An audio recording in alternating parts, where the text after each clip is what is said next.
34 minutes.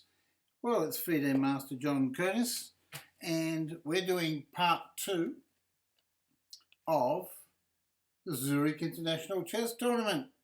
And I'm sorry I'm a bit late. It's supposed to start streaming at 5, and then I got mixed up and I thought it was 7. But it was 5 to 7 that I planned to stream. So with that, I am cooking live chess. I'll play a 1 minute game, and then after that I'll get right into it. I'll see if I can get to 1500. We're going to get some people in first. It takes a while. Oh, Danya's on there, Daniel Naroditsky. So.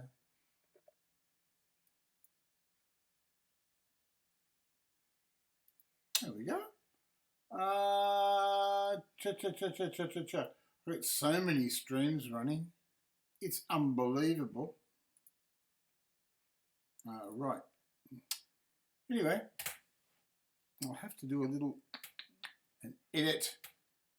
But I'll do my best. Well, I could just leave that pawn there. I don't want to. It might be a good idea. His bishop's no doubt. I'll play knight to d7. Oh, I can't protect it that way. It's a weak pawn, isn't it? Oh, I'm glad he did that. If he played pawn takes pawn and knight h4, I was in deep trouble. But I just won a piece. I got 7 seconds left though.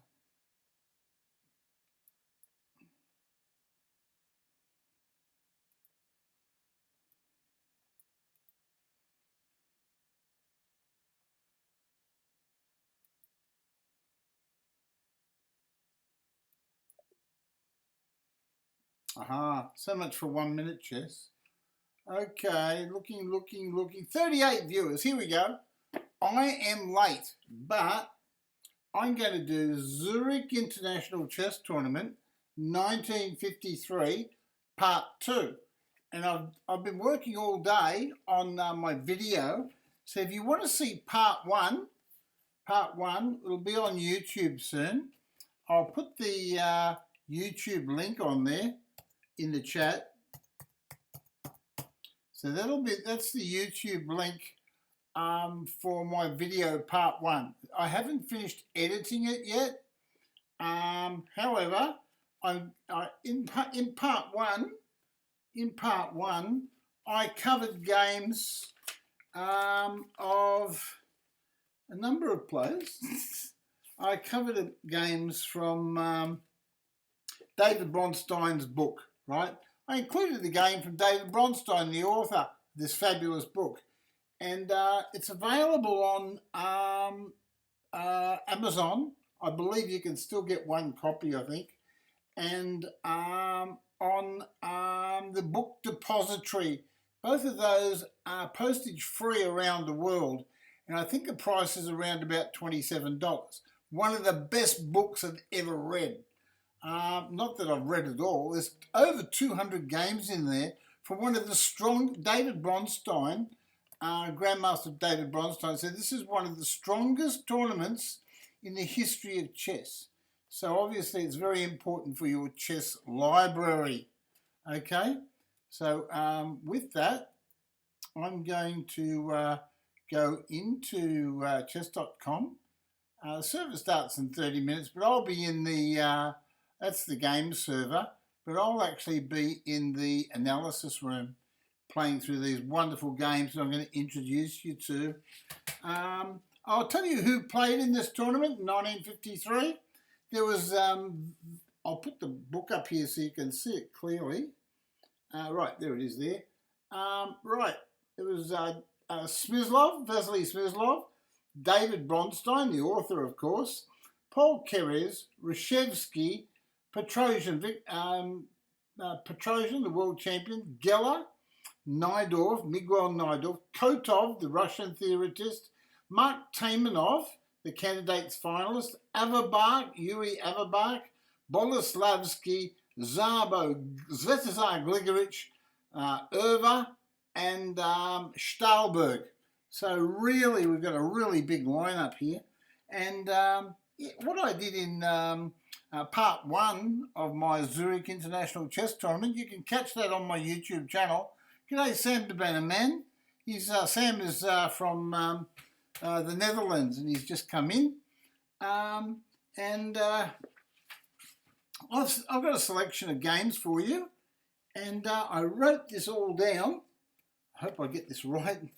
There's a lot of work involved in just preparing it all. So I did my very, very best. I'm just going to get some notes here. Yeah, in the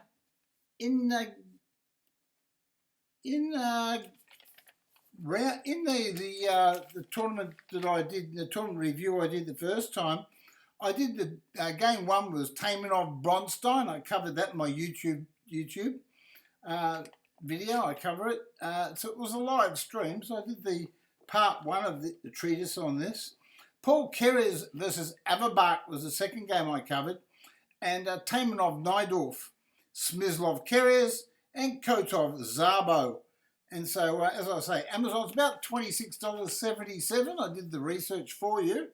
But an absolutely marvellous book to have, a chess book.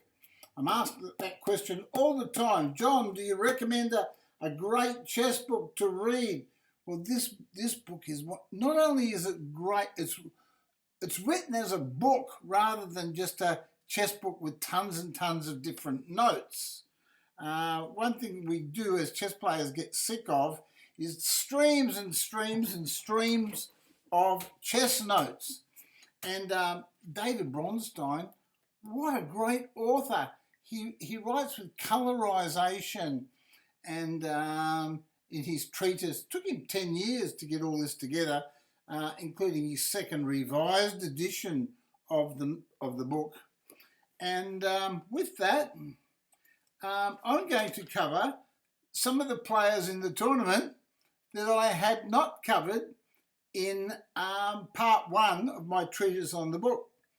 And this time I'm going to cover Samuel Reshevsky, the great Sammy Reshevsky, who had all those great battles against Bobby Fischer in his early days. Svetozar Gligoric, 19 times champion of Yugoslavia, the old Yugoslavia, greatest Serbian player that's ever lived. Max Euwe, the great Grandmaster Max Euwe. Boloslavsky, Tigran Petrosian, who was then to go on to be the world champion, Stahlberg, and Gilla, Ephraim Gilla, fantastic player, Ephraim Gilla. And I'm going to include a second game with Euwe. It's actually one of the most brilliant games from the tournament, according to David Bronstein. I'm sure David, as a competitor in the tournament, and the author of the book, he would know all about it. And by the way, I don't get any money or anything from promoting this book or anything like that. I get absolute zilch. So if you want to contribute to my channel, you're quite welcome. You can come into my channel and join me in the chat, or you can support my channel here. I don't know whether that's coming up. I haven't got. Oh, I've got Nightbots on. There you go. And my YouTube channel. There we go. And that's the YouTube channel. Right. So now I'm going to get into game 1. I could cover a little bit more about the writings. Look, I'll just give you an idea. You see a book and you don't know what's in it, and you say, "I don't want to buy it without knowing what's in it." Look at this. Look at this. That's just your preface. And he writes in such beautiful language.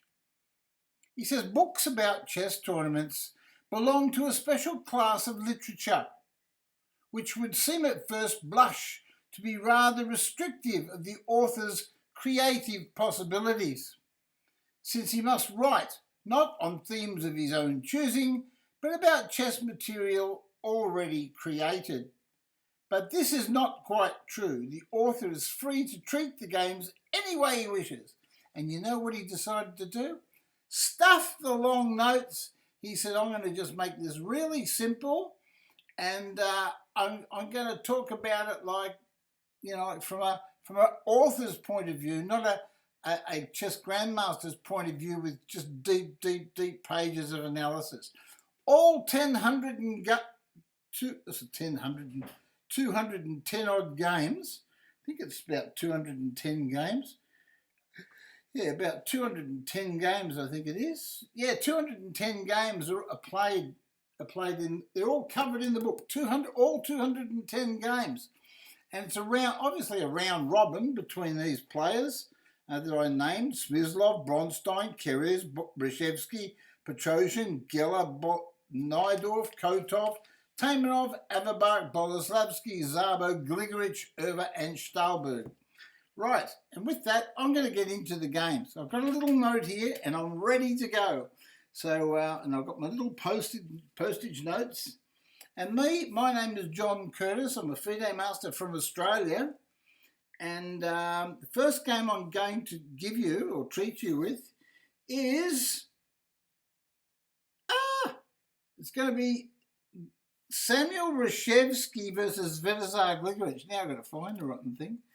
Samuel Reshevsky versus Svetozar Gligoric. Where is that game? I've got it here somewhere. Right. Petrosian. Stahlberg. Not that one. No, not that one. Reshevsky. Round 20, game 197, page 330. Well, I can't lose that, can I? 330. Here we go. No. 21, game 197, page 330. Oh, here it is. Reshevsky Gligoric. I've got it. We're cooking with gas here. Reshevsky Gligoric. Okay. And I'm in the chess.com analysis room, and I recommend that to everybody. D2, D4 was played. Right. We've got Sammy Reshevsky. He's got the white pieces, and Svetozar Gligoric is playing black. Knight G8 to F6. And we'll talk about the moves as they occur, but we're not going to talk about them in depth. We're just going to talk about them in general chess principles to make things easier for the beginners that come into the channel. Right? C2 to C4. Now G7 to G6. Okay? And now G2 to G3. Obviously, both players are fee and shadowing their bishops to exert some pressure on the centre where they want to do battle, I suppose. Bishop F8, G7, and white replies the same. So the position is symmetrical, almost. Bishop F1, G2, castles. The king sides are symmetrical anyway. Knight B1 to C3. Oh, no, he wants a lever. White's pushing. Sammy Reshevsky, always pushing. D7, D6. The counterplay. Black usually goes for E5 or C5. Knight and G1 to F3. And what I'll be doing is I'll also be talking about some of David Bronstein's notes. Right. David Bronstein says this, and I never knew this. I never knew what David Bronstein's about to say here. But he says, we are indebted. He talks about chess players generally. He says, we are indebted to the Yugoslavs for the introduction of this move. Here it is. To serious international chess tournament practice. White has to decide here whether to push his pawn to D5 or allow the black knight to develop to C6, right? And then to drive it at once to A5, okay? In either event, the game will be very interesting. Of course, White's opening advantage will not be neutralised immediately. Now, here's of talking about theory way back in 1953, but I can tell you now that any one of those grandmasters that played in this tournament back in 1953 would still give you and me a bit of a shellacking. A shellacking, that's a hiding, and give you a hiding, you know. A good spanking. He says, among Soviet players, the Leningrad Grandmaster Korchnoi is a virtuoso in this variation.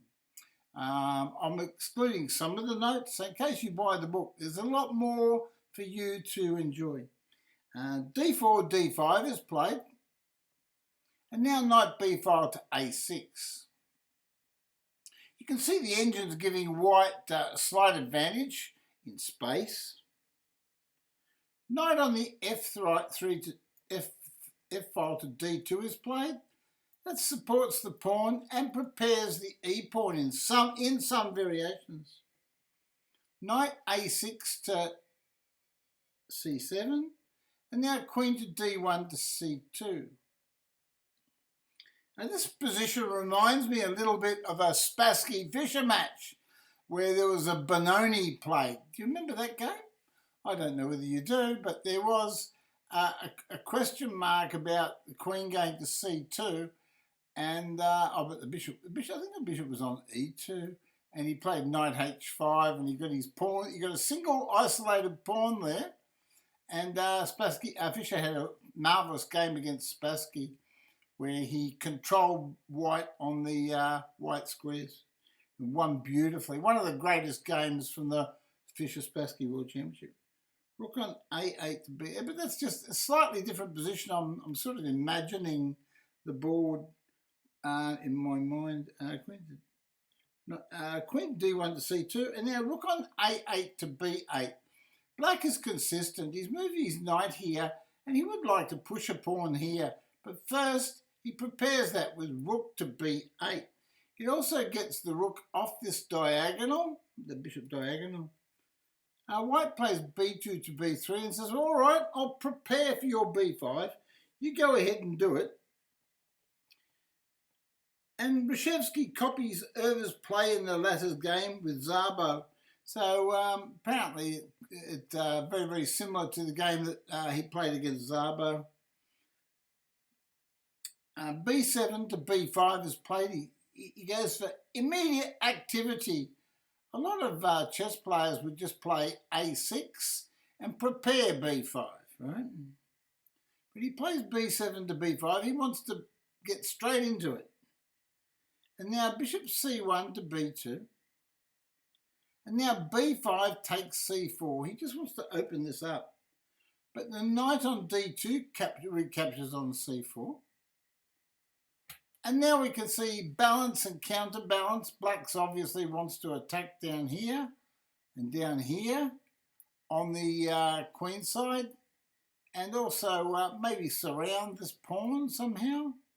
And white probably wants to castle and play E4 and E5 at the right time. So after this move,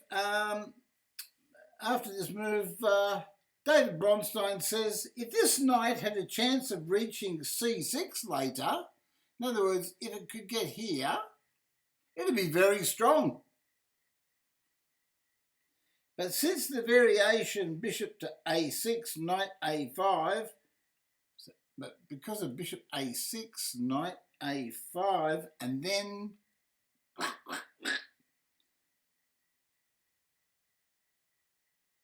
knight C6, knight to B4. Look at that. He wants to do that. Oh my God. He wants to play his knight to B4 and get in first. So knight default C4. Bishop C8. What? To A6. He goes there. Now knight C4 to E3. He moved back. Now, he obviously doesn't like this move. This is a really tricky move. If you play here, there's a real deadly variation, right? If you play knight here, you want to go in there, right? But if you play here, there's a very deadly variation. Knight takes pawn and knight to B4, and I don't think he likes it. But he played knight to E3. Rook on the B8 went to B4. He says, all right, if you're going to go backwards, I'll come forwards. And white castled. So playing white, Sami Reshevsky, and black Svetozar Gligoric. Sammy Reshevsky playing for the United States of America, and Svetozar Gligoric playing for the then Yugoslavia, modern day Serbia or whatever. So castles, Queen D8 to D7 is played. Just a quiet developing move, clearing the rook for action to the queen side. H2, H3. Now rook on the F file to B8. There's tremendous pressure now. You can see that C4 is now threatened, right? Pawn here. And you couldn't take the pawn because the rook takes bishop. So this is a real threat, pawn here, a real threat. Rook on the A file to B1. So he moves rook on the A file to B1. And now if he pushes the pawn, well, white can take it then, right? So Queen D7 moves to C8. This is a sneaky move because he's piling up, getting ready to push that pawn. Now the king on G1 goes to H2. He knows that at some stage, if there's an E6 breakthrough or pawn here breakthrough, he may have to remove his bishop from the diagonal, and that would leave the pawn loose to the queen, right? So he decides I'll overprotect the H-pawn. And now Black Gligoric decides to play knight C7 to E8. He's very calm and relaxed. His position is very, very, very dynamic and attacking, whereas White's position is more of a defensive position. Okay, so I'd say Black's. Well, it says White's actually better here according to the engine. Amazing, isn't it? I like Black's position. So Black obtained a very good game out of the opening, but he is totally incapable of deciding which side is the better one from which to begin his assault on the D5 pawn. So that's his problem. The D5 pawn is adequately protected by all these pieces. And he doesn't know how he's going to try to assault the D5 pawn. And he knows he can't quite play this move at all. It's not playable. So he continues to shuffle his pieces around like an old Johnny Curtis, right? But this sort of cat and mouse play allows Reshevsky time for a singularly favourable regrouping. So while Black's moving backwards and forwards, hoping for a draw offer possibly, then White starts building his game. Bishop to B2 to A3. And he says, get that castle out of there, Gligoric. He says, get that castle out of there. No respect at all for one of the greatest Serbian players that's ever lived, has he? The old Sammy Reshevsky. Rook on B4 to B7. And now rook on the F file to C1. So what White's done is he's mobilised all his pieces over to the queen side, and he's stifled Black's play. So that's why he's got the advantage. And the bar on the side of the board, the chess engine at chess.com, it's saying that White's better. Queen to C8 goes to D8. A little bit more shuffling, right? You think the two were in a nursing home with all the shuffling going on. Knight on C3 to A4. So the knight starts to put a bit of pressure on the position. And now knight F6 to D7.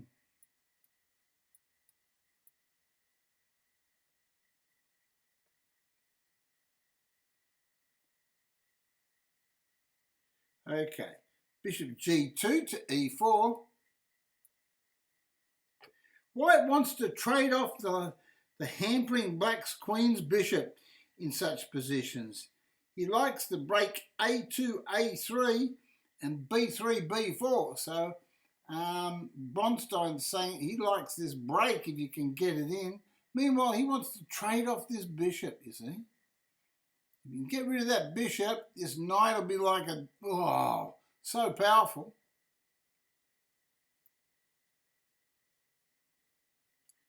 Knight on e8 to c7. That's the trouble. If you shuffle too much in a position, your opponent can get a favourable repositioning of his pieces. Right? So knight e5 to c7. Bishop a3 to b2. He just moves his bishop back. He says, oh, swap that one too, if you wanted to. And black played knight d7 to f6 and said, no, you're not having that one. And now bishop e4 to d3.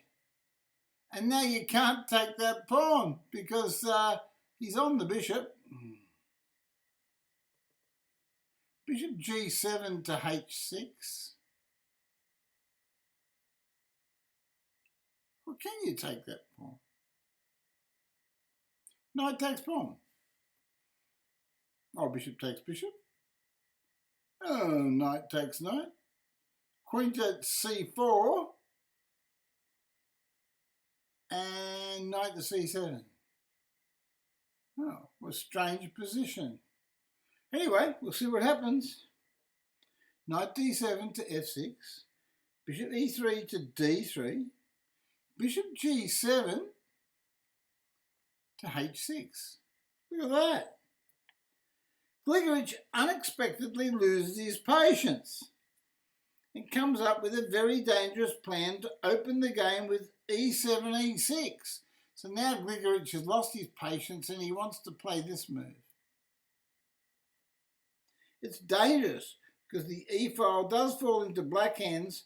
The combination of bishop to h6 and e7, e6 hands white the important diagonal a1 to h3. So you can't really, if you take the knight, you're going to watch out for this big diagonal. Yeah, we'll see what happened. f2 to f4. He says, oh no, not on my watch. Queen to d8 to d7. Still a bit of manoeuvring going on. And now white plays knight on the a4 to c3. And black played e6. He finally played it. And he thinks he's ready to have a breakthrough in the position. And white simply played knight on the c file to e4.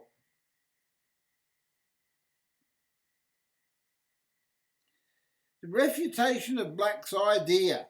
It's a real shame that the d pawn is now attacked 3 times. Oh! But it can't be taken. Apparently, even though you're attacking that pawn 3 times, the great Bronstein is saying you can't take it, it's too dangerous. Knight on f6 takes e4. And we're not going to go into the notes as to why you can't take it. I don't want to make things too complicated for the beginners out there. Bishop takes e4. And now black plays f7, f5 and attacks the bishop. Instead of moving the bishop straight away and allowing pawn here, white decides to capture that pawn. And now he's attacking the rook. Queen d7 captures on e6. And now there's a problem with the position. He takes the rook. Hold on. Have I got this right? What about the knight check? I made a mistake, have I? I'm going to go back. This happens sometimes. So in this position, 25, knight to c3, knight on a4 to c3, e7, e6, that's right, knight c3 to e4, that's right, knight f6 to e4, correct, bishop d3 to e4, correct, f7, f5, okay, d5, e6, queen d7, e6. Well, that knight's on e3.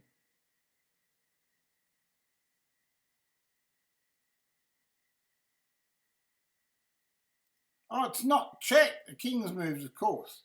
So bishop takes b7. I thought, God, he could take the knight with check, but the king's moved. Rook on b8 to b7. I'm seeing things. Sorry about that. I must have had a bad week. Rook on b8, b7. Queen c2 to c3. So he plays queen here. Now he's got this dirty big check. Now the position's opened. And now you can see what David Bronstein was talking about opening up the position too early. Knight c7 to e8.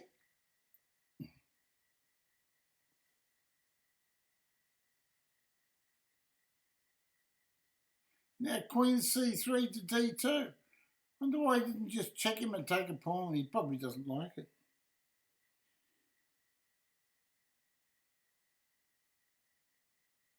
But it says they're both in time pressure apparently.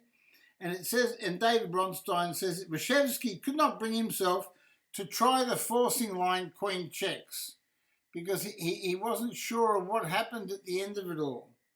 But apparently it is winning. But now black gets some drawing chances. He played just queen back here, which is a bit defensive. Rook on b7 to e7. Knight e3 to d5. But now he's got a knight, good knight. Queen to e6 to e2 check. Oh my God, he's in. Queen takes d2, rook takes e2. This is what happens when you get in time pressure.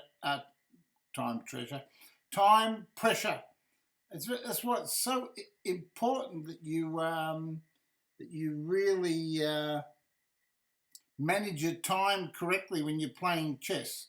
G'day T-Market, how are you, my friend? G'day Down Underpants. I'm very good, thank you. We're looking at the 1953 Zurich Tournament, and we're particularly looking at this game between Samuel Reshevsky and Svetozar Gligoric playing the black pieces. Queen to d2, e2, rook takes e2 check, king to g1. You wouldn't want to go here because he's going to pin the knight, see? So we don't want to get the knight pinned. King g8 to f8. He decides to hold his knight. Rook on c1 to e1. He says, I want to change rooks. And the rook moves over to hit the knight and says, oh no, I don't want to change rooks. And white plays rook, hits rook. Rook hits rook. No, he doesn't. Plays rook on the e1 to d1. He doesn't give up the bishop. I thought, what's happening? Am I seeing things again? Rook to d2 to e2. Knight d5 to f6. Now he wants to swap off that knight. And that's probably the correct idea. Bishop to h6 to g7. Knight f6 to h7. He takes that off. This is all time trouble. They're both in time trouble. Silly guys. I mean, it's pretty bad. King f8 to g8. Bishop b2 to g2. g7. King g8 to g7. Knight h7 to g5. Right, so black looks like he's got a great game, but rook on e2. Rook on e2 to e3. And now rook on the d file to e1. And then he resigned. You see, you can't take the pawn with check because of the rook check down the back. It's mating. If he takes the pawn, he's going to get mated or lose his knight, right? For instance, that's why he resigned. Check, for instance, king here, the rook moves somewhere, and then he can either take the knight or just give a check. If you go, there's nothing you can do. King here, if you go up here, it's checkmate, right? And the same thing here. If you go over here, it's checkmate too. He's in time trouble. and he only just made his 40th move, and then he resigned. So that's how Reshevsky beat Gligoric. It was a shame too, because the game looked. I think Gligoric lost his way. He lost his way with that, and then when he did open up the E-file, it didn't work in his favour. Didn't work in his favour at all, did it? Okay. But game 2, I've chosen the game Max Euwe versus Boloslavsky. Max Euwe. And you all know who Max Euwe is, don't you? Right, Max Euwe. Hold on one second. I'll just show you. File, new tab. I'll talk about Max Euwe. We should be talking about some of these players. I did a YouTube video recently on Svetozar Gligoric, so I won't go into him too much. We all know Sammy Reshevsky, all the great US Opens that he won and stuff like that. He was a giant in US chess in his time, right? But Max Euwe, some people might not know him, but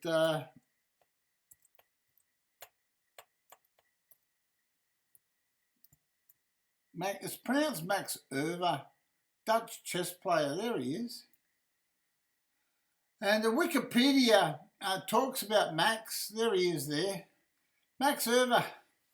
He's a Dutch chess player, a mathematician, not a chess player at the time, was a mathematician, and a chess author, and a chess administrator.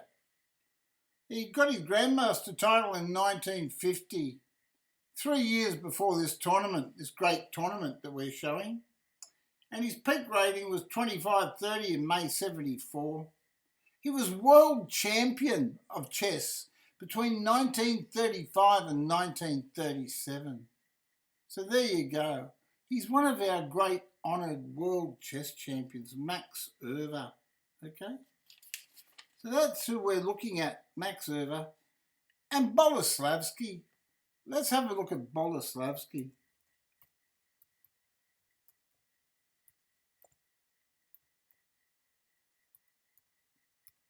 And Boloslavsky, his name was Isaac Boloslavsky, and he taught himself how to play chess at the age of 9. So he became a schoolboy champion of Dnipropetrovsk 3 years later. And he was a world championship candidate. Okay? And he later in his life, he worked for the great charity Legacy, which deals with victims of war. See, I remember my mother, and we were visited by, when I was a young boy, I didn't have a father, and we were visited by Legacy. And man, I didn't know, he bought me a suit so I could get my first job. So Legacy, Legacy, what a wonderful charity. Anyway, we'll talk about something else now. We'll go back to Max Euwe and Boloslavsky. And as you can see, Boloslavsky, what a great individual, right? Not to be confused with the Polish film director Richard Boleslavsky. We're talking about Isaac, right? Isaac Boloslavsky.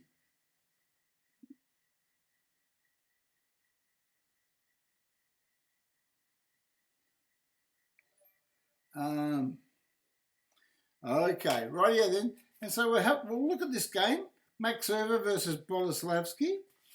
So we've got a world champion versus a candidate player. World champion versus a candidate player. And I'm not playing all these games in order that they were played in the tournament. What I'm trying to do is I'm actually trying to give you a bit of a Max Euwe versus Boloslavsky. It's page 338. Where's 338? As I say, it's a big book. This is like a Bible like a chess Bible. Took 10 years of his life to put all this together for the second edition and everything. 337, 338. Here we are. Boloslavsky. And what we're going to show you is we're going to show you a King's Indian. Okay, we're going to go in and show you a King's Indian. Max Euwe, the world champion, is playing the white pieces, and Boloslavsky is playing the black pieces, right? So it opens up, Max Euwe opens up with d2, d4, knight to g5 to f6, and c2 to c4. Now a queen's pawn type setup, g7 to g6, and g2 to g3, and bishop f8, g7, and bishop f1, g2. And so you can see that they're just both eyeing for position, getting ready to castle, and then they will flash their weapons, right? Black castles.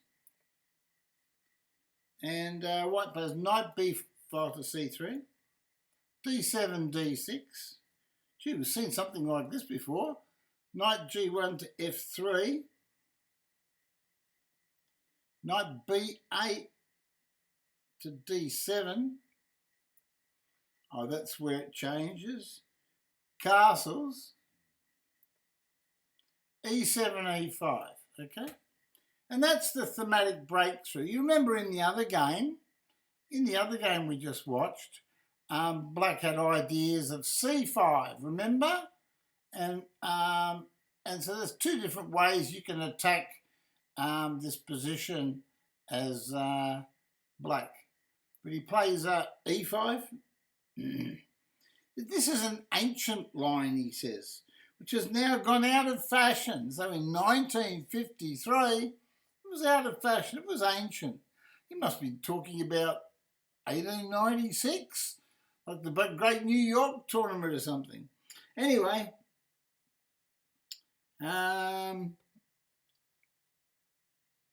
b2 to b3 is played. And rook on the f file to e8. Queen d1 to c2. And c7, c6.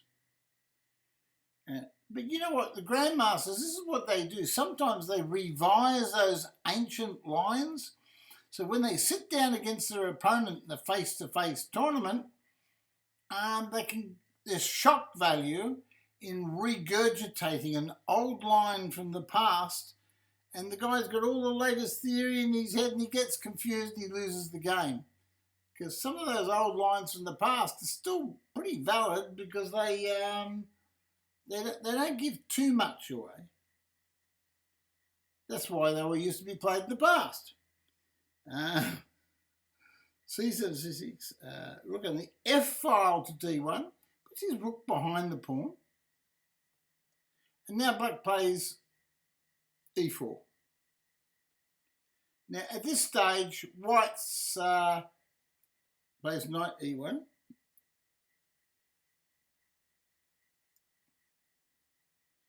And now queen on the d file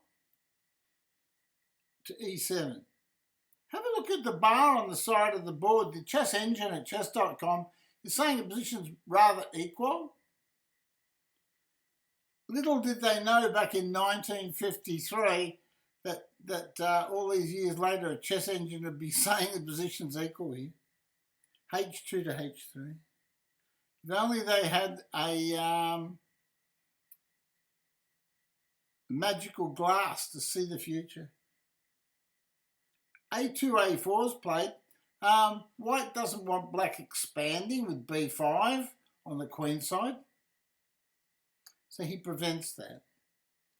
d6 to d5. Now, the queen on e7, he can now play d5 and connect his pawns. See, the pawns are all connected. Uh-oh, he's going to bust them up. Just when you get them connected, the dirty dog busts them up. And black recaptures. And now pawn here. Now why would you play pawn here in this position? Well, I'll tell you why. White's looking at moves like bishop hits queen, He's looking at knight here and knight there, or knight here and knight there in some positions, right? So these are the plans that White's got. He wants to occupy these squares here. That's why he played a5. B7, b5, he says, no, you're not. He said, I've got other plans, all right?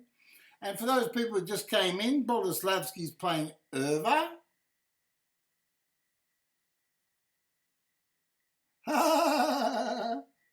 Team Market, g'day Team Market, g'day down underpants. So b7, b5 is played. And now it's with that a3 takes b4. a5 takes b6, sorry. And knight on the d7 recaptures. And queen c2 moves to d2. So like RTD2 in Star Wars, I suppose. Right? And bishop c8 goes to e6. There he goes. He's protecting all his pawns just in case White comes up with some plan to attack him. Well, he's protected everything before he gets attacked. That's a very good plan. Knight on e1 to c2. He's starting to move his hippity-hoppity ponies around the board. This could get dangerous. Queen to e7 to d7. Just threatening a pawn. King to h2, protects the pawn. h7, h5. Now he decides, adjustment. I want to attack your king. So he pushes a pawn up towards the king. And now knight c3 to a4. He says, I've got to go over there and annoy the crap out of you because otherwise you're going to try to attack my king, right? And as we know, playing the black pieces here, we've got Boloslavsky, and he loved to attack. Well, Max Euwe was no slouch. He was the world champion, so he must have been pretty good at attacking himself. Knight on c3 to a4. And now black just takes that off. And the rook recaptures, okay? So we have a bit of a détente on the queen's side. Or just a peaceful balance, right? Queen d7 to c7's played. Oh, he wants to play pawn here. So he's created a pin against the g-pawn so that he can play pawn and break up those pawns, you see. So he says, I don't like that, so I'm going backwards. And now black played rook on the e8 to b8. He says, I'll attack your pawn. So one would think that black's got slightly better prospects, but things can change. Rook on e5 to b8. Knight c2 to a1. He protects the pawn. Now White's saying, well, I haven't got any real weaknesses. I'm going to come and get you. Right? King g8 to h7. And you know what? These are the types of positions where the best player usually wins. The bar on the side of the board's clearly saying black's better. Because black's got all the attack in and down here. Right? As I say, things can change quickly.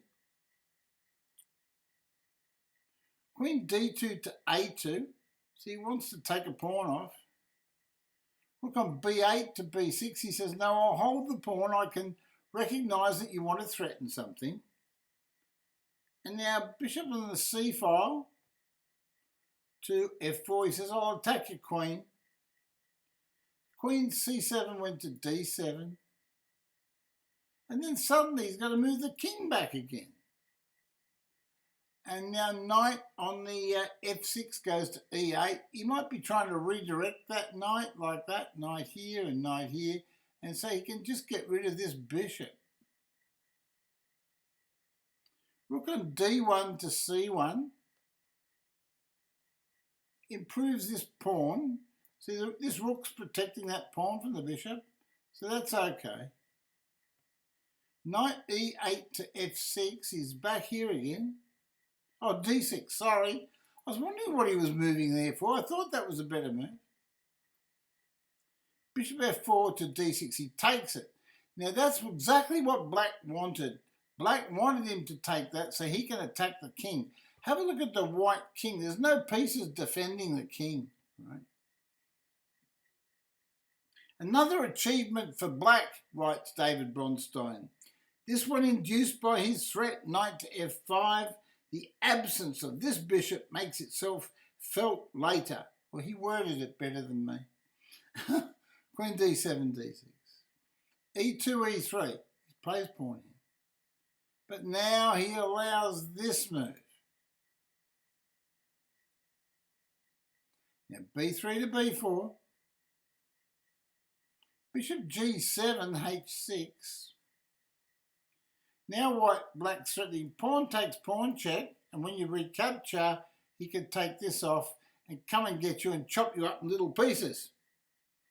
So the rook goes to c3 to protect everything. And the rook on b6 goes to b4 and takes the pawn off, and he says, thank you very much. They were real gentlemen in those days back in 1953. I was born in 1952, 1 year before him. Knight on a1 to b3. He moves his knight up. Rook on b4 to a4, he just changes that off. Bishop e6 to d7, he chases the queen away. And he says, I'll move forwards. I don't want to go too far. And now bishop d7 to b5. And that's the point. He's now put his black bishop on this lovely diagonal, and he's freed his castle to go and cause mayhem.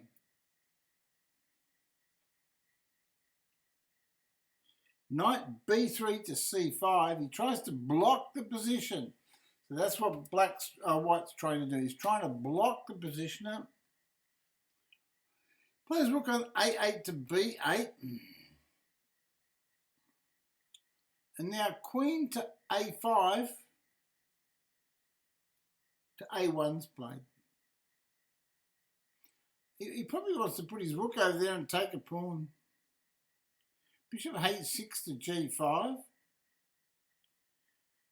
Queen a1 to d1. He says, oh, no, I better go and save my king. My king's under attack. He takes the pawn with check. Pawn takes. And now f7, f5. Look at this powerful move. He wants to push a pawn to f4 and open up the white king like a can of sardines. Queen to d1 to e1. He says, oh, I don't like this. And now bishop b4 to c4. He's moving a bit closer, but more importantly, he wants to penetrate with the rook. King h2 to g1. Bishop g5 to d8. He goes back.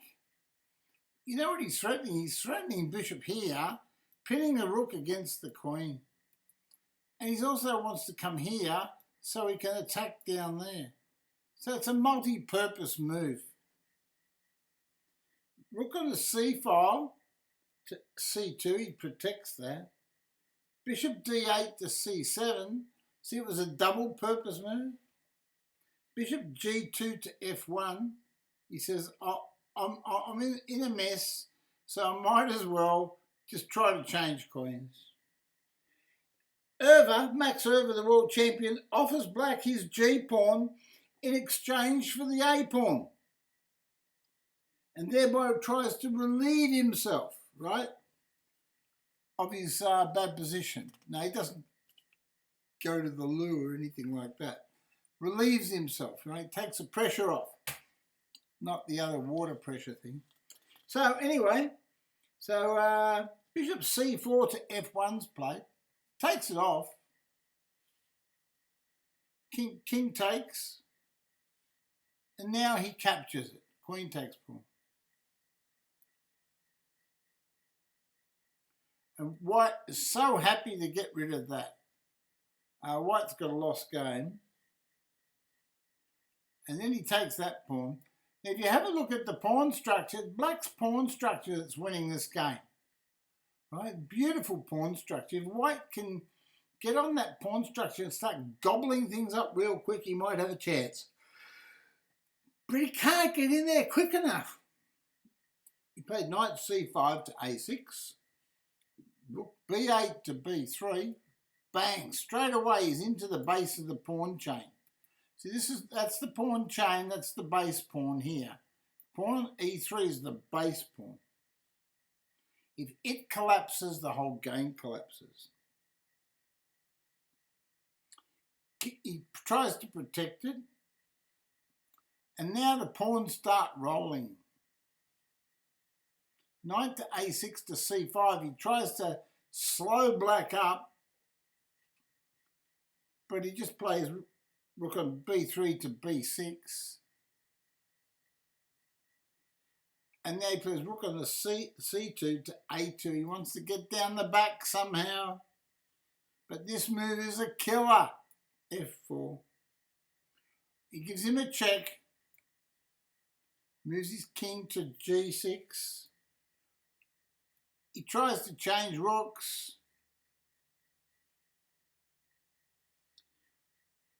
White gives a check. Now the king's got to go back here. And he takes the rook. Knight recaptures.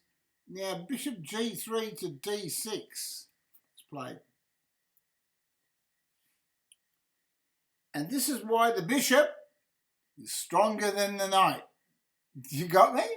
That's what David Bronstein says when he sums up the endgame. He says, this is why the bishop is stronger than the knight. Can you see that the knight's totally trapped? The bishop covers all the squares that the knight can move to. And because of Carlsen's rule of the square, I'm talking about Magnus Carlsen's rule of the square, you can't play knight here because bishop takes knight, pawn takes, and the king moves here. And it's within the square, right? It's within the square, so that means you can stop the pawn. That's Carlsen's rule of the square. And he did a video on that on YouTube, Carlsen's rule of the square, right? And that is where the mighty Max Euwe, world champion, 1935 to 37, resigned, okay, against the great Boloslavsky. Okay, I've got 2 more games for you, and I've saved the best till last. The next person, I don't think he needs any introduction whatsoever. We're talking about the tiger, Tigran Petrosian, right? The man that became a world champion, and he was there before Karpov came along, then Garry Kasparov, the great Garry Kasparov, and Tigran Petrosian, he was the ultimate chess player's chess player. Oh, he was dangerous. When Bobby Fischer was beating Taimanov and Larson 6-0 in the candidates, you know, there's another player there that they said, you won't beat Petrosian 6-0, and he didn't. Bobby Fischer couldn't beat Petrosian 6-0, as great as Bobby was. No, Petrosian, even during this tournament here, Zurich International, Petrosian had marvellous results, So I think there's a cross table here. Don't know whether I can show you this, but the tiger, Tigran Petrosian, he had fantastic results. Where is it? Oh, there's a cross table. Yeah, Petrosian came 5th in the tournament, in this great tournament, and he ended up getting 15 points out of 30, but he didn't lose many games. He won the half, 2.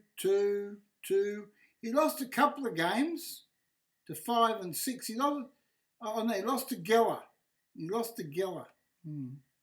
But he had a lot of draws. I think he was at that stage, he was still learning, getting ready for his own world title, right? Which was to come a little bit later, right? A little bit later than 1953. So I think Petrosian was only just learning then and trying to suck up the atmosphere and learn from the great grandmasters of this era, this majestic tournament. Anyway, Petrosian is playing none other than Stahlberg. Who was Stahlberg? Here we go. We're going to take you on to find out about Stahlberg.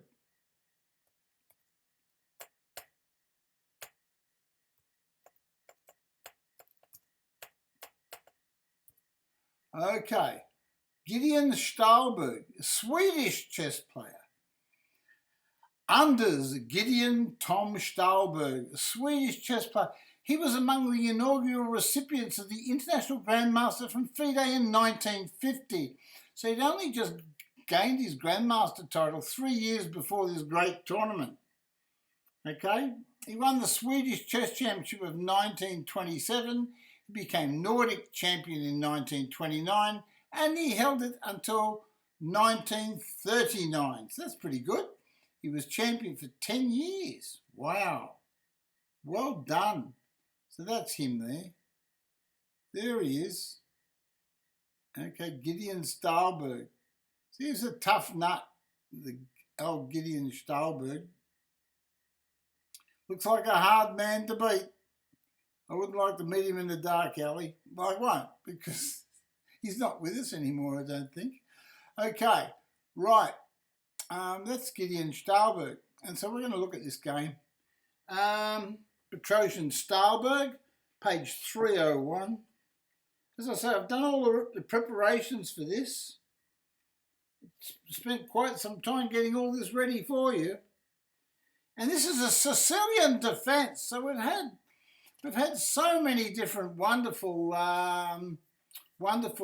things, right? Okay. Oh, I tell you what, I've actually got on my screen. I can show you this. Hold on. That's my YouTube channel, right? And as you can see, this is the. You can see this. That's going to be my new YouTube video. I've got a compendium of the different players that I spoke about. You can see the photograph on the right-hand side there, and that's my treatise on Zurich International Chess Tournament 1953 Part 1. This is Part 2, right? This is the final part that I'm doing.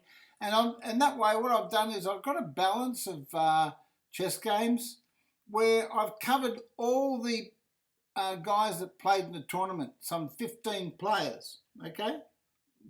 So there's a game between every one of the players in my treatise, either in video 1 or video 2.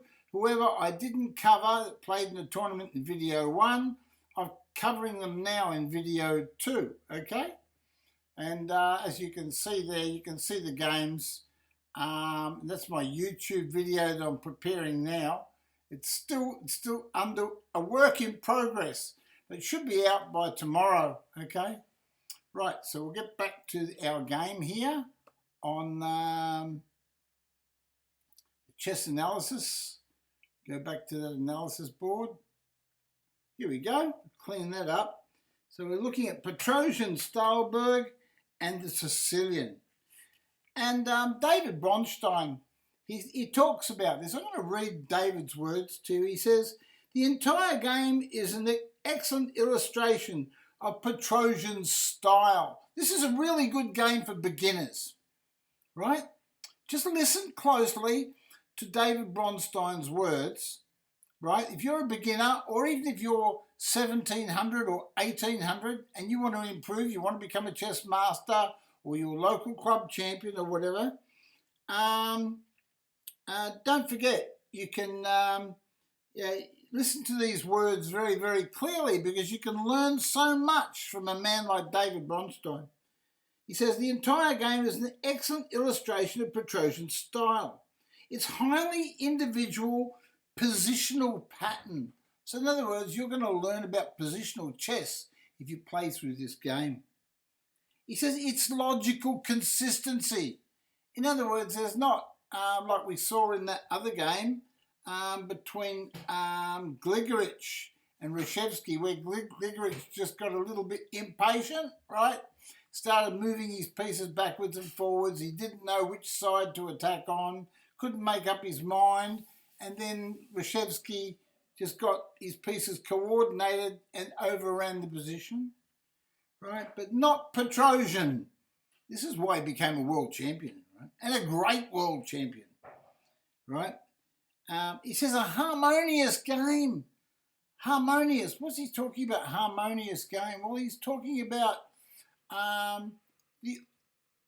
the pieces working in harmony together, coordination of pieces and pawns and structure. He was the complete chess player.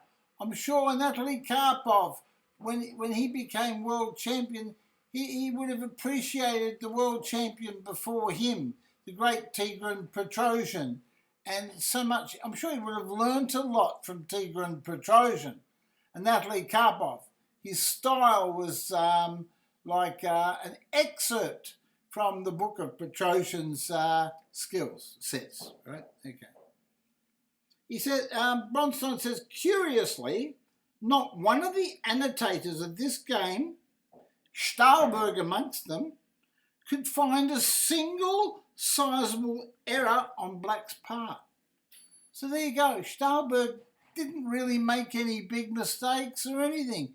He never did really anything wrong. So he was just positionally crushed. Who does that remind you of? That reminds you of Anatoly Karpov. They used to call Anatoly Karpov the boa constrictor because he would manoeuvre his pieces all around the board, all around your position, and he'd squeeze the oxygen out of you like a big giant boa constrictor, right? Big snake. Anyway, he says the contemporary game operates on such fine nuances. This is where he's a great literary giant, this David Bronstein. His words roll off his tongue when he's writing. His preface is beautiful. You get the book, you'll see, you'll read it. It's about tons of pages of stories and stuff, you know. He says it's difficult to isolate, even in analysis, to say nothing of over-the-board play. So we've got the benefit of the chess.com engine. So we're gonna see a little bit more maybe than what Bronstein could see or some of the other players because we've got the benefit of having the engine. So, but we'll get into the game and we'll see how we go. E2, E4. So we've got an E4 game. Petrosian playing white, Stahlberg playing the black pieces. C7, C5. D2, D3. It's quiet. Maybe he just wants to build slowly before he takes and sucks all the air out of his opponent. Knight B8 to C6. Well, I like Black's position already. Knight G1 to F3. So that's what they're saying. Black didn't do anything really wrong. G7 to G6. Well, I like that move. I play it myself. Can't be bad. G2, G3. That's quiet, doesn't seem to be hurting Black. He's not in any pain. Bishop F8 to G7. He's got lovely control of the diagonal of the central black squares. Bishop F1 to G2. D7, D6. Castles. Okay, so looking at the position, White's developed two minor pieces and he's castled. And Black has to play one more minor piece move before he castles. So he plays knight to F6. Bobby Fischer said, put your knights on F6 and C6. So he must have heard Bobby talking in the background. No, Bobby wasn't there. Knight in the B file to D2. Castles. Oh, he finally castled. He said, and now A2, A4. So in this position, White looked at the board and he said, well, what can I do here? Well, I can't break through the centre. Rook to E1 could be met by E5. I've got control of white squares here and here and here, and I'm looking at that square, but I haven't got control of it. So what should I do? Well, I'll control space and white squares on the queen side, and I'll expand my area of influence, and that's why he played a4. Bishop to c8 to d7, and now black wants to counterplay, possibly with a6 and b5, or rook to b8, right? Knight d file to c4, queen d8 to c8. Now, black's position looks okay. I'm not sure about this move.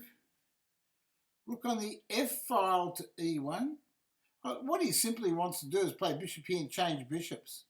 Right, that's his plan. Rook to e1.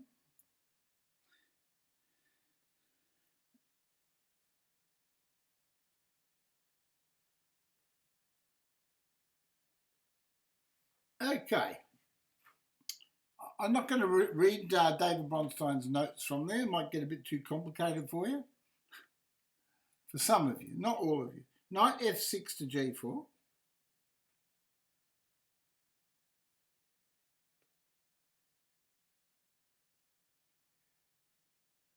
c2, c3. That move here prevents the knight coming in. h6, h7, h6. So he just goes there quietly. And now queen d1 to e2. So he just gets his queen off the back rank and so he can connect his rooks. King g8 to h7. These are quiet moves, aren't they? King g8 to h7. Knight f3 to d2. So white's just manoeuvring around backwards and forwards.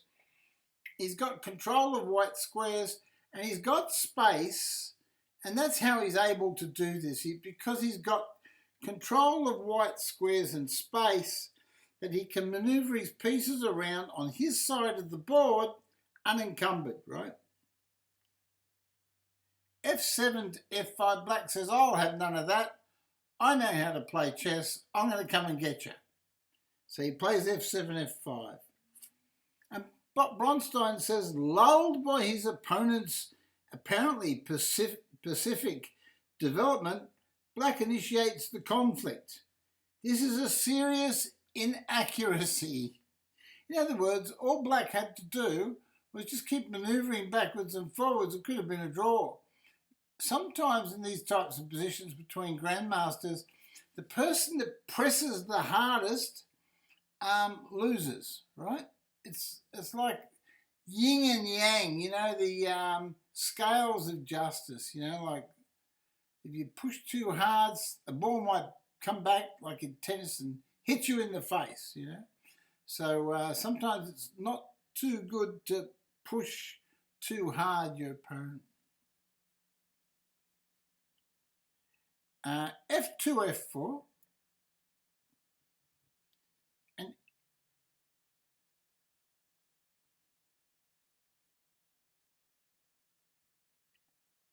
f takes e4. And d3, e4. And knight on g4 to f6. This is really interesting. White's still got all that space. You can see all these, see the pawn covers that square, the knight covers that, this pawn covers there and there. See all the central squares and all, right across this rank are all controlled by white, most of them. So white's got spatial advantage. And spatial advantage is very important in chess. Knight d2 to f3. Now bishop d7 to g4. He's just attacking the knight. And knight c4 to e3. He says, I'll bring the knight back and I'll just attack your bishop. Because I like the white squares. I like the white squares. And now bishop g4 to h3. So he didn't take the knight. He was a bit worried about giving white his powerful white bishop. Now knight on f3 to h4. You can see white's not worried about black capturing the bishop. And so he just takes it. He says, I give up. What else am I going to do? And white just improves his position slightly. The queen takes.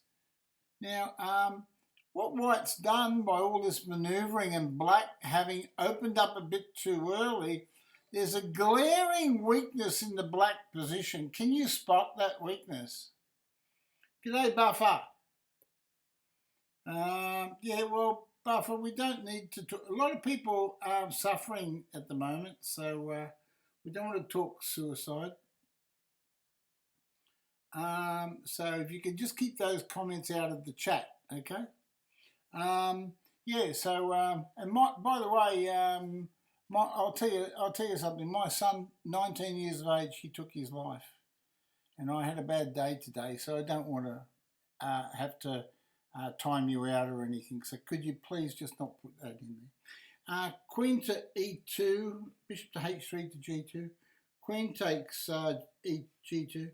e7, e6. And now queen g2 to c2. So now you can see what he's doing is he spots this weakness and he says, well, how can I attack it? So he plays queen here. So he's threatening pawn here, opening up a discovered attack on this pawn, which would be attacked twice. And now black says, oh, I can't allow that, so I better move my knight back to protect the pawn. Now white just plays knight to c4. So white, again, he's just got these beautiful knights controlling space, right? And the pawn here and the knight there. And it looks like he could break through at any time with a pawn here move or something like that. But he's taking his time. He's pushing, but he's not overextending. There's a big difference, right?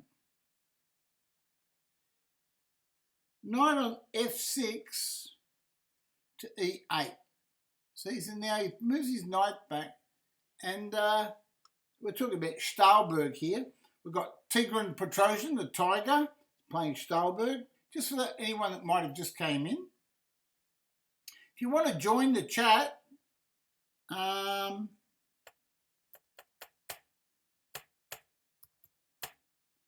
we go.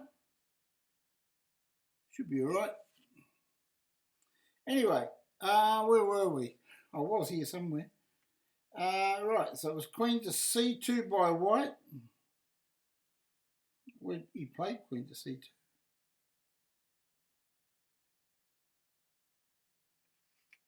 We're going to d8 to b8.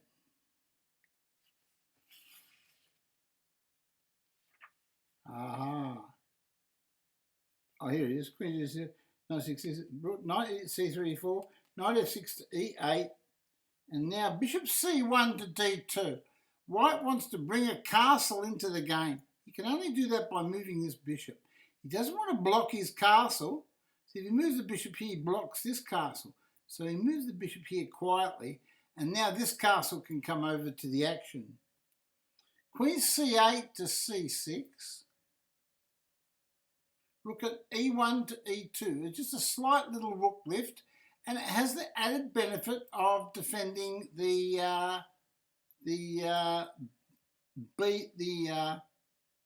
rank. Rook on a8 to d8. Rook on a1 to e1. And now you can see all white's pieces are poised. They're so well placed. They're beautifully placed, all white's pieces. Black played b7 to b5.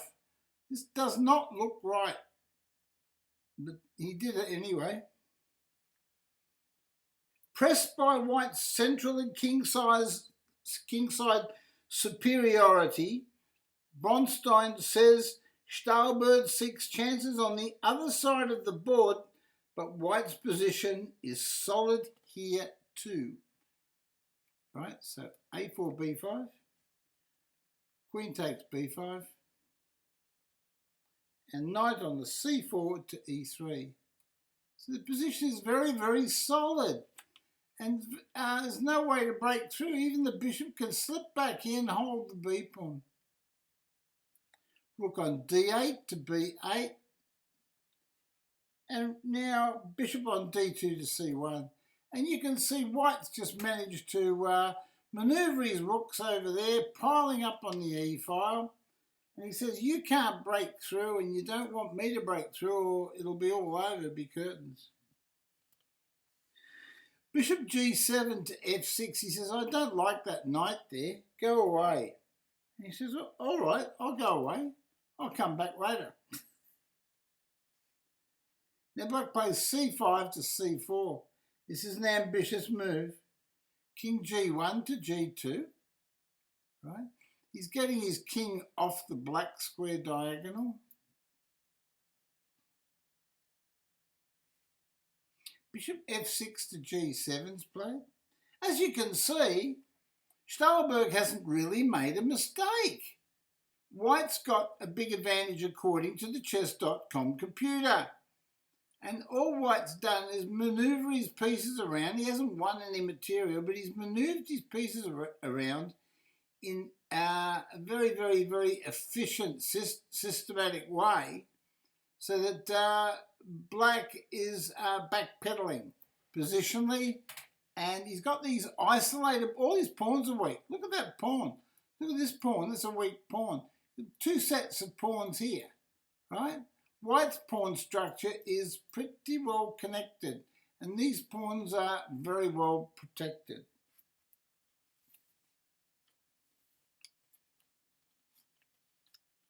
H2 to H4, he says, oh, I might push a pawn up there, because he's thinking of pawn here, you see.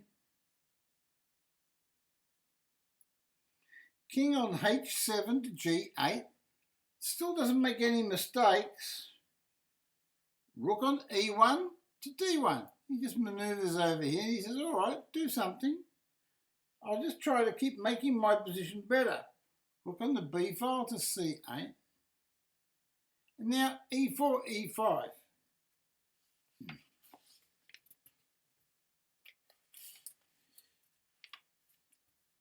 It says, David Bronstein talks about this position. He says, this is an elegant breakthrough. Elegant, right? Now, he says, D5 and H5, pawn here and pawn here, right, lead to a completely hopeless position for Black, right? It says, taking the pawn looks harmless and would appear to give Black counter chances. D6 to E5. Queen C2 to E4. Look at this move. Rook C8 to C5. Black is playing good chess, really good chess. It's very, very hard to get into that black position.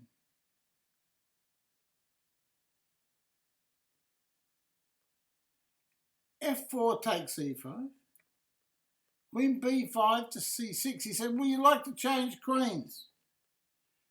And he says, oh, okay, I haven't got much choice.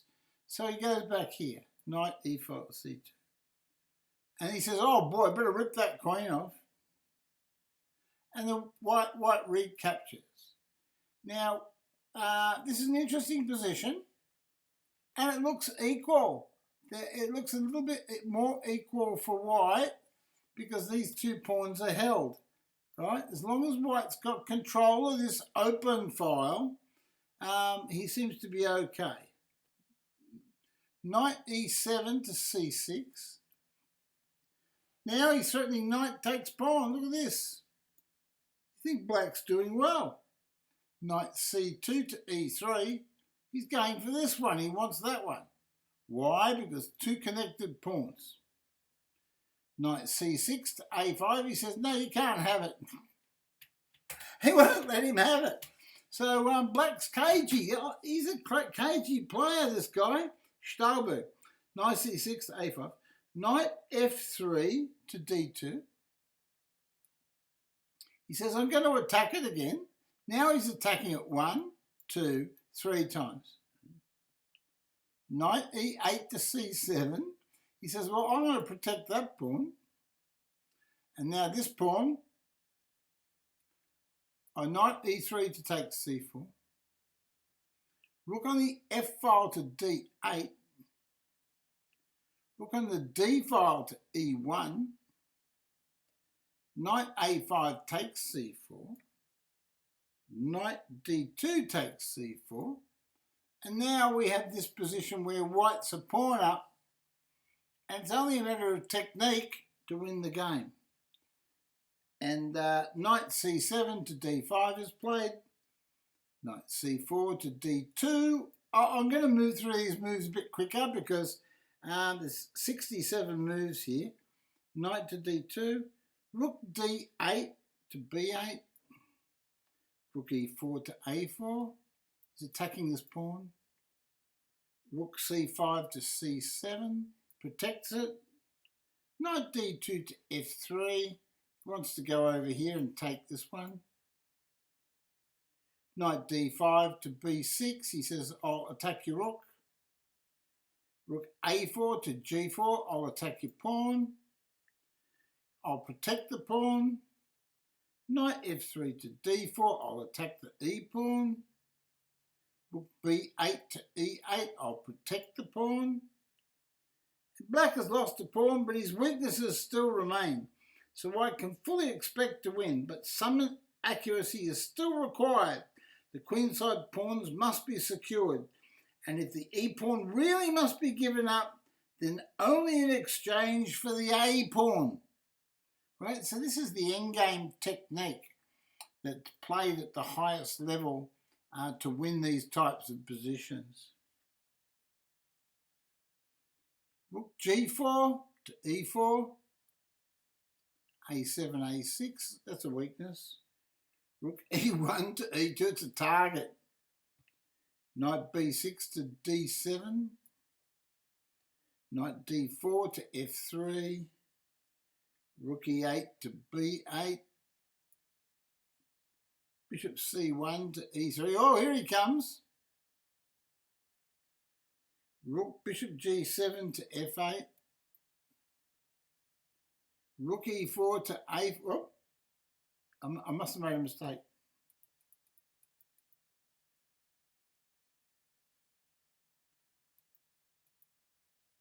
Right. So in that position, rook on g file to e4. a7, a6 was played. Rook e1 to e. I moved this rook here. Rook e1, e2. Knight b6 to d7. Knight d4 to f3. Rook e8 to b8. Bishop c1 to e3. Bishop g7 to f8. Rook e4 to a4. Now this is what he wants. Rook c7 to c6. He doesn't get it.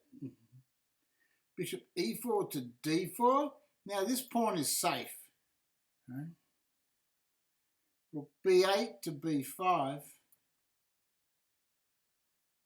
And now he pushes the pawn. And that connects the rook here, so that the two rooks can go down here and take that off. Bishop f8 to g7.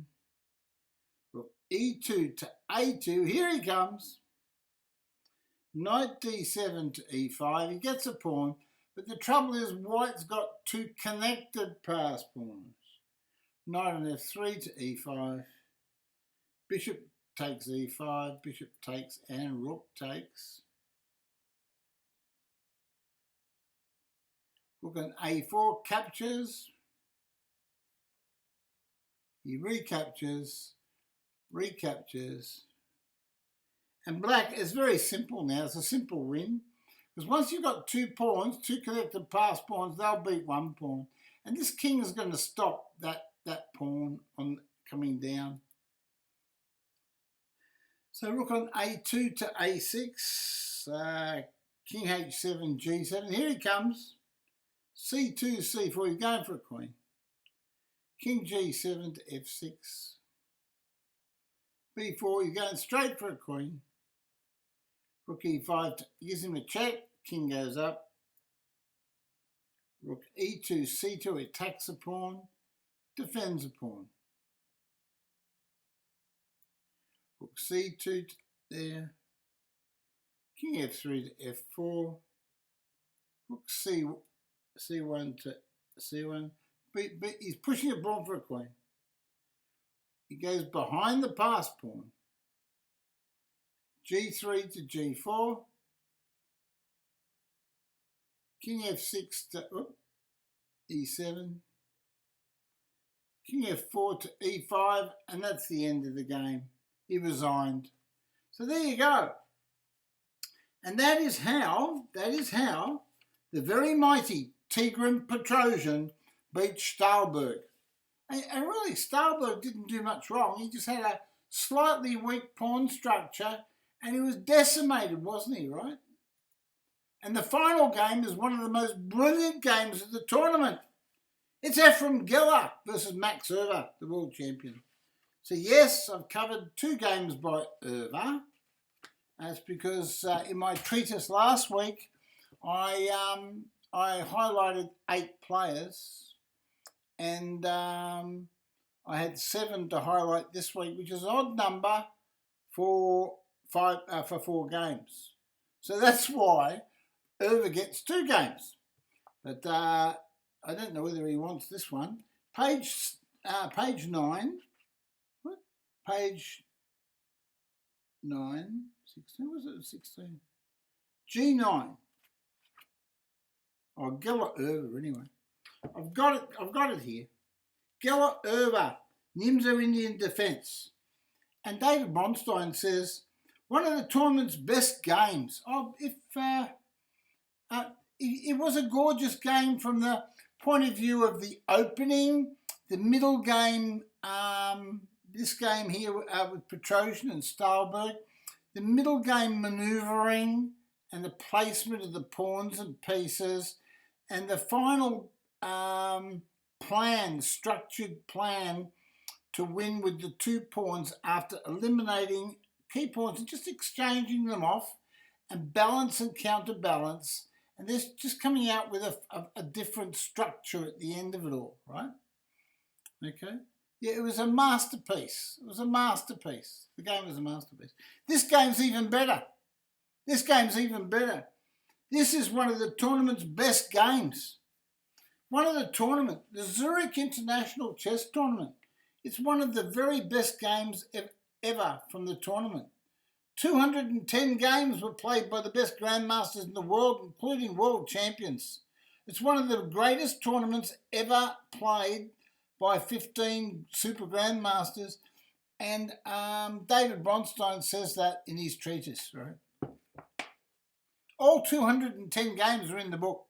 $27 on Amazon it is. Postage free anywhere in the world, or you can also get it at the book depository, okay? You know, I'm going to get into this game. I'm going to read you the preface from the great David Bronstein. David says, one of the tournament's best games and the recipient of the Brilliancy Prize. White initiated a powerful attack on the king by sacrificing his c-pawn. This attack gave Gilla every hope of success, provided Black held to the traditional sort of queenside counterattack. Euwe, however, carried out 2 remarkable ideas, utilising his queenside lines of communication for an attack on the king's wing and decoying the enemy's forces deep into his own rear area. So he invited the enemy to come into his area so he can smash him, do the Hulk smash. That's what he was doing, right? And so then that way he could cut them off. You know who that reminds me of? That reminds me of Anatoly Karpov. That's what Karpov used to do. I tell you. Anyway, but he writes about it from a journalist's point of view and doesn't go into too much chess anachronisms and all that sort of stuff.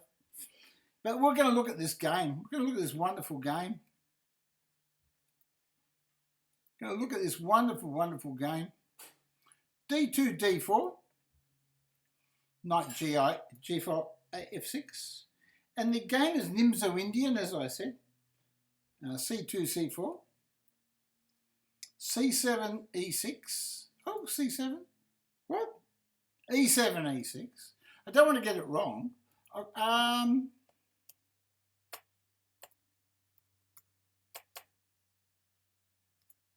Right. Okay. E7, E6. Knight B1 to C3. He just moves his knight up there and gets his knight out. Bishop F8 to B4. Nimzo-Indian. And he just quietly plays E3. And the pawn goes up there to attack the black squares, as you do.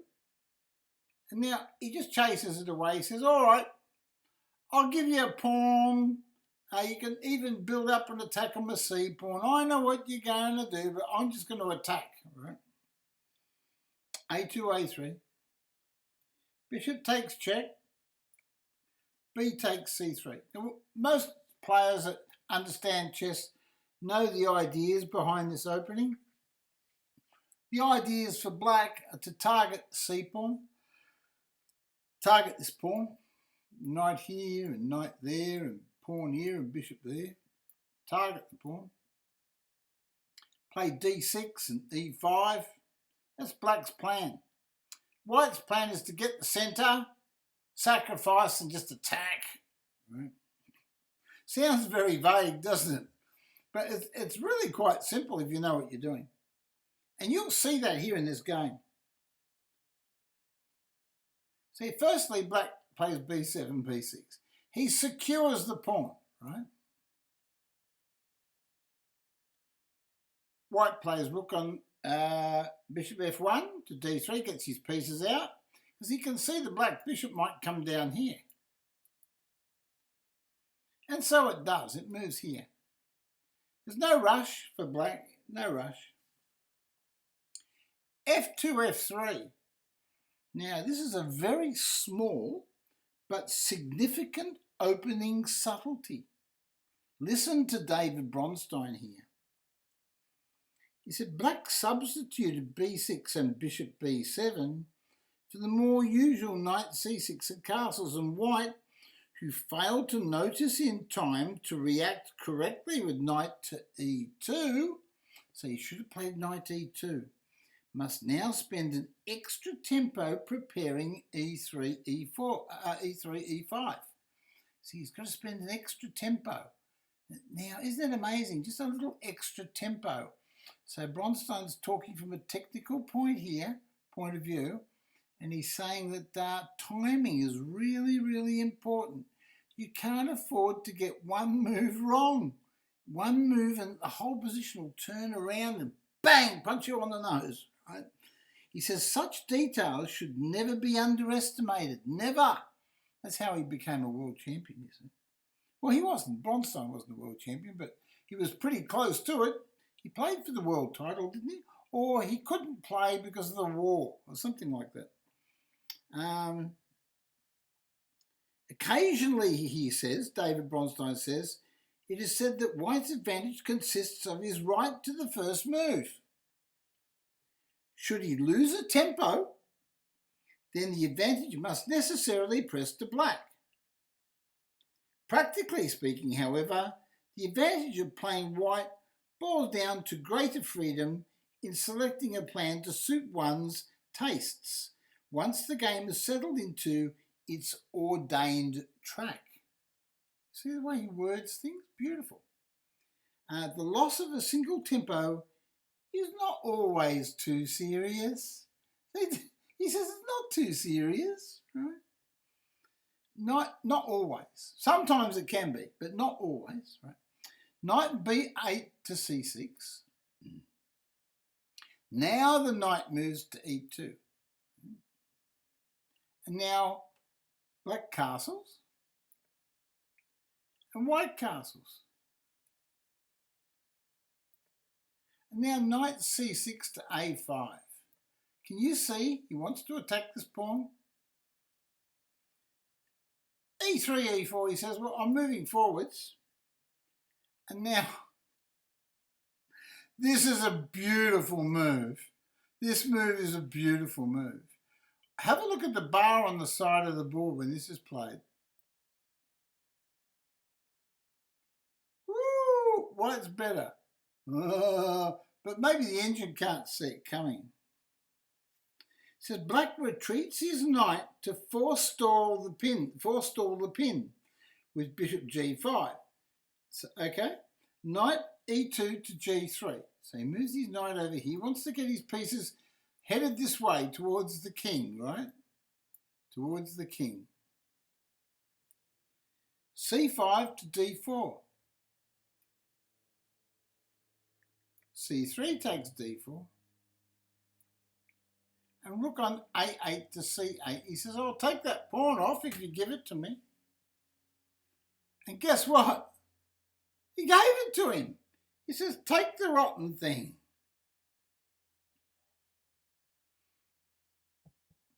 Right? Now, why did he do that? Because he wanted tempos for his attack. And he wanted to get open lines for his two bishops. So he had a reason for sacrificing the pawn. Knight takes pawn. Now f4, f5. Can you see white's got play for the piece, for the pawn? f7, f6.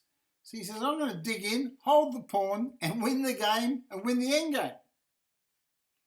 White played bishop to, f7, f6. Rook on the f1 to f4. He says, I'm coming up here. He might want to play his queen here and his rook here and checkmate down there. It says, white's attack has become rather threatening. Black's previous move was necessary to forestall white's intention to push his pawn to f6. It says, Max Erda, who's playing the black pieces, is not easily flustered. Remember that in his lifetime, he played more than 70 games with Alekhine. Right? He played 70 games with Alekhine. So if you can play 70 games with Alekhine, you'd learn a little bit about how to defend an attack and how to conduct an attack. Right? And Alekhine was the most feared attacking player of this whole generation back in the 50s, okay? Well, 30s, 40s and 50s. B6, B5. Bang. The beginning of a terrible plan. To me, it looks like a logical move, but it's a terrible plan, he says. Clearly, any defensive manoeuvres on the king's side are foredoomed, he says, since they involve pieces with an inconsequential radius of activity. Okay, so he says, we got trouble here, buddy. That's what he's saying. He says his operations might be a little too little and a little too late. So anyway, he says, I'm going to move my rook over here because that's where your king lives. Your king lives down there, buddy. Meanwhile, you're pushing a pawn over on this side. Queen d8 to b6. He says, it's okay, I'm going to take this pawn with check and win a rook. What are you going to do about that?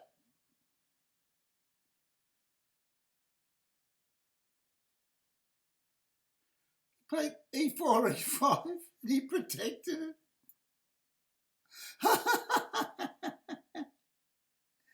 So knight c4 took the pawn. And you know what he did?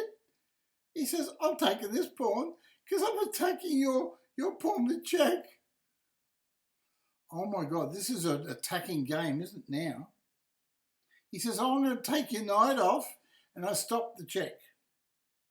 And he says, that's all right because I can recapture and threaten the check again. And he says, oh, well, I'm going to take this pawn and you can have a check. He says, all right, well, I'll take the check. And he goes here. Because that's forced. So we don't have to think about that one. It says, thus white has broken through after all, at a significant cost. Once again, black's position appears critical. Bishop c1 to h6. What's that do, you might ask? What does that move do? Well, he says, well, I'm going to protect it. It says, if black's 16th move was the beginning of his strategic plan of counterattack, then this rook sacrifice is its fundamental tactical stroke with the aim of drawing the white queen still further afield and decoying it away from the c2 square, meanwhile attacking the king. What?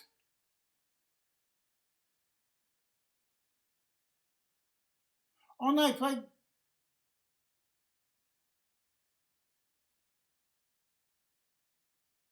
What?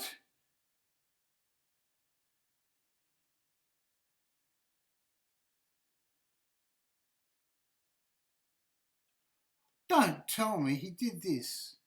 In this position, do you know what move he played in this position? I'm going to read this slowly to you because this is, no wonder this game got a brilliancy prize. It says, if black's 16th move was the beginning of his strategic plan of counterattack, then this rook move or sacrifice is in its fundamental tactical stroke with the aim of drawing the white queen still deeper into his territory and decoying it away from the c2 square. You see, so see the c2, see the queen protects that rook from coming in here? And the bishop would connect with the rook here on that pawn.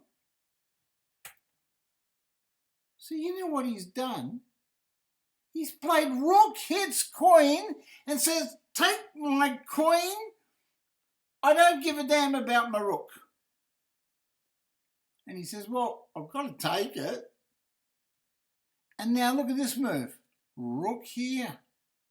Threatening rook takes pawn check. What do you do about that, buddy? Threatening mate in a few moves. Can he find a defence? Well, he played rook on the A file to C1. And black went and got a check. Rook takes G2 check. And then he moved his king here. He says, oh, I'm going to get out. I can't go in the corner, but I can still go here. And I've still got an extra rook. And black played queen to B3. Right? Threatening a big check here. And now white couldn't see anything, so he just moved his king. And now black just played queen here quietly, and then he resigned. Wasn't that a beautiful game? So white was throwing everything at black, and it looked like maybe we were thinking, how's white going to win this? Is it going to be a brilliant game?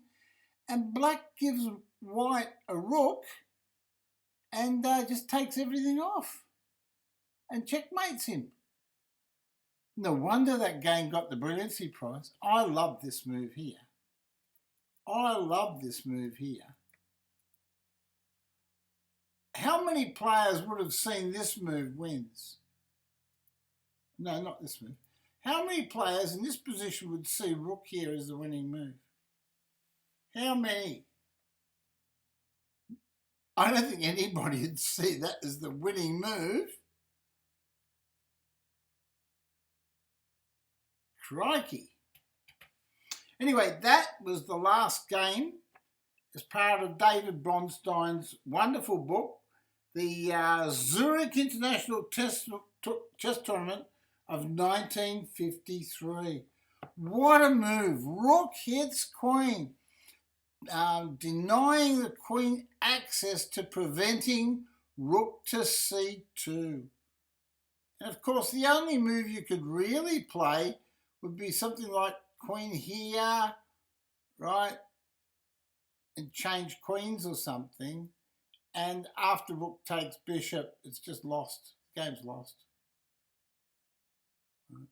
There's no attack or anything. That's unbelievable. That is unbelievable. What a game, eh? So that was the Brilliancy Prize winner of the 1953 Zurich International Chess Tournament. I can't say anymore. That was just absolutely marvellous. I did do a treatise on my YouTube channel on Curacao 1962, right? This is the greatest candidates tournament ever played. This is a marvellous book by Grandmaster Jan Timman, and I covered that in my YouTube videos too. So what I suggest you do is go and have a look at, if you can get a copy of those books. You might even be able to borrow them from your library. You know how the library source books from all over your different country? Well, somewhere in the library system, they might have a copy of Curacao 62 or the Zurich International. Other than that, I know that you can get this book. You can get that book at the Book Depository for about $27, postage free all over the world, and also from Amazon. I think Amazon's got some books and some second-hand books too at good prices, and they're postage free too around the world, I think.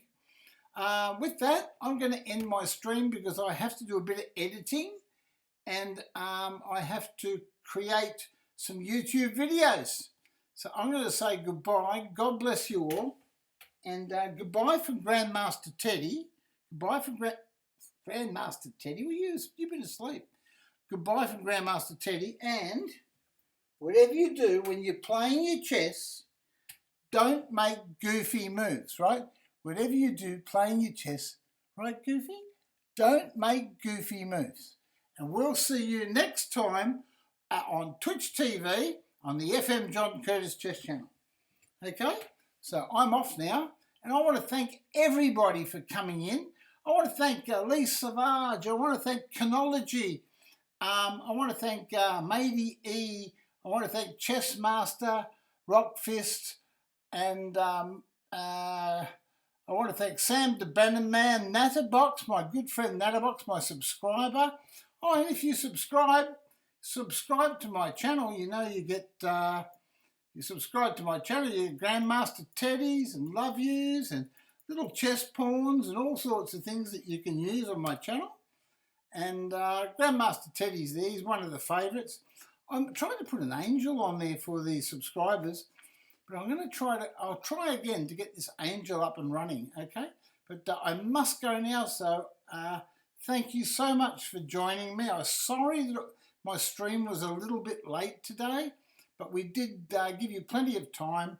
It's now 7:20. We've been streaming for a while, and basically I'm nattered, so I must go, okay? So I'll do a raid. I'll do a friendly raid with somebody. See if we can find somebody to raid here. And